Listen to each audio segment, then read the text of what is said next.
mahal pa yun eh. Sinasabi ni lahat ng tao, kalahati.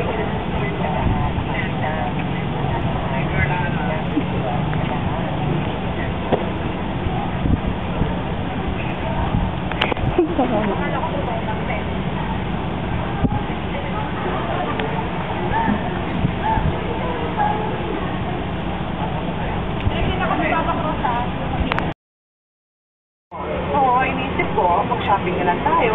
Total, meron kang bag na matagal mo na hinita, di ba? Hindi ako pwede. May gagawin ako with my classmates. We have to finish an exhibit for tomorrow. Oh, di okay na. Mag-dinner muna tayo. Ma-diet ako. I have to go, bye.